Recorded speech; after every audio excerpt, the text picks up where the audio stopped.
For the next 3 years, we pledged to get 54,000 kids who are out of school or at risk of dropout into the educational system.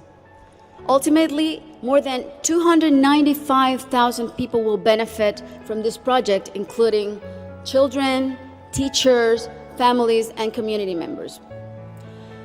New schools and classrooms will be built. School kits and uniforms will be distributed. Shukran.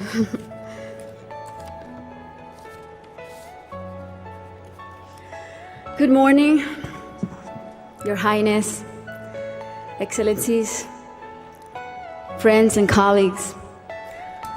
I would like to thank you for the opportunity to be here today. It's also an honor to join forces with Educated Child, an organization led by a woman who is an amazing role model, a woman who has shown such relentless dedication to getting every child in school. This is such an exciting day for us because it marks the beginning of a new era in my home country, Colombia. Most of you may know me as an artist, as an entertainer, and that's indeed my calling and what I've been doing since I was 13 years old. But I never would have imagined when I started out that my work as an artist would end up being the vehicle for me to serve my greater purpose in life of working towards eradicating poverty through the power of education. As a Colombian citizen, inequality is a concept that sadly one becomes very familiar with at a very young age. It's a country like many others in Latin America where a few have a lot have almost nothing, and where if you're born poor, you will almost certainly die poor, and where people don't access equal opportunities. And because of that, generation after generation after generation live trapped in the same vicious cycle fed by prejudice and inaction. Growing up in my country when I was around 8 years old, I remember I saw kids my age who, instead of being in school, were already working in the streets, were barefoot in the park, kids like me, whose reality was completely different than mine, only because of the circumstances into which they were born. It was really hard for me to accept that something so unjust didn't have a solution. There had to be something that could be done. So I often asked myself why the adults around me were so resigned to the fact that these kids, who were just like me, or even their own children, were living in a parallel reality so different and so cruel. As Kofi Annan put it, poverty is intolerable in a world of plenty.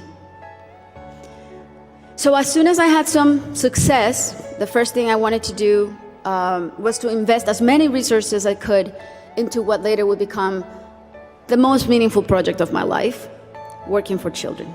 So I set out to find a team of people who dream big and worked hard and thought like me to help me right the wrongs that I had witnessed throughout my entire childhood. And that's when our foundation, the Barefoot Foundation, Pies Descalzos Foundation, was born.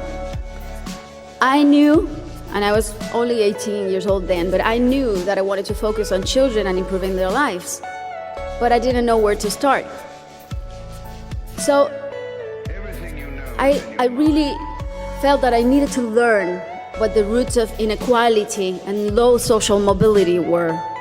So I decided to study the reasons why children were working in the streets, or why some children were being recruited by the violent organizations like the paramilitary or the guerrillas. Why were so many children suffering from chronic malnutrition? And I realized that most of the issues that children face in my country had and have a common denominator: the lack of access to quality education. To me, it became crystal clear that education was the surest way to give all of these kids the best fighting chance of improving their circumstances in life, because education is the great equalizer. When I started building schools in Colombia, we chose the most remote areas where there was literally nothing, no infrastructure, no paved roads, no electricity, no potable water. And we decided to build in those places, but not only build schools, but state-of-the-art schools. Schools with comprehensive models that included ECD programs, school feeding programs, parent and teacher training.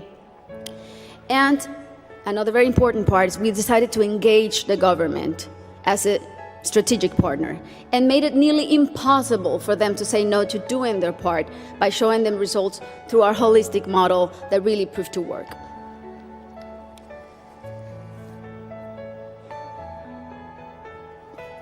We noticed that as soon as a school is built in those places, everything is transformed.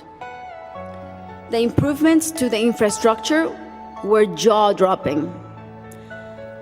Electricity, potable water were made available, made accessible. Roads were paved. Malnutrition plummeted. But the best part of all is the academic results. The kids really responded academically. And now those kids who could have been recruited by the guerrillas or paramilitaries, or that could have had a completely different outcomes for their lives, they're now on their way to the university and thriving in their communities. Some of them are athletes, some of them are professionals.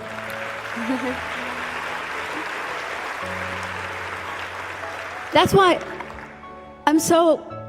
it really is a thrill to work for education. That's why I'm so passionate about it, because I've really seen results that are as palpable as this podium.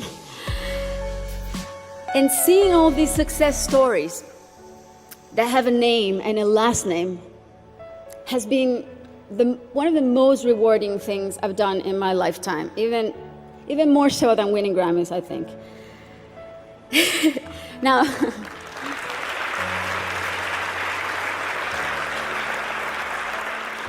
that said, our work is far from being done. Many developing countries are still rife with inequality and internal conflict, and there are a lot of kids who still need to be reached. History is not only the past. History, it's made every day in the present. And what matters now is how we go forward and how we fix what's wrong. And that is the real challenge. This is the goal of the SDGs and what people like Her Highness and myself and so many more of you who are adamant about achieving are here for. Facts don't lie, and numbers show what an incredible return on investment a quality education provides. For instance, if all students in low-income countries left primary school with basic reading skills, 171 million people could be lifted out of poverty. Systemic change often begins from the bottom up rather than the top down. The government must take responsibility, and we should all put as much pressure as we possibly can, but the rest of all, the civil society, should also do their part. What we have discovered, both at Pies Descalzos and Educated Child, is that many times only one single barrier to entry, such as no access to transportation or basic needs like a functioning bathroom, can prevent a kid from attending school or even put them at risk of dropping out. Sometimes all it takes to change a child's life is the security of a hot meal in school or the ease of being able to hop on a bus that will leave you safely at your classroom's door. It's as simple as that. And these are simple interventions and they don't cost a lot. The biggest effort really is in mapping the communities, in going door to door, searching for the out-of-school children, talking to the parents, talking to their families. Giving a name and putting a story behind these children is the first step to start rewriting their story. Are you all my personal dreams? Over the next 3 years, we pledge to get 54,000 kids who are out of school or at risk of dropout into the educational system. Ultimately, more than 295,000 people will benefit from this project, including children, teachers, families, and community members. New schools and classrooms will be built. School kits and uniforms will be distributed. Children will be enrolled in school, feeding and transportation programs. Teachers will be trained in strategies and in how to identify those students who are at risk so they can receive psychosocial support. And we are extremely confident that this partnership is only the beginning and will be the model to replicate throughout my country until not a single child is out of school. This is our responsibility. Thank you. This is our responsibility to our children and our debt to fulfill for the generations to come. Thank you very much.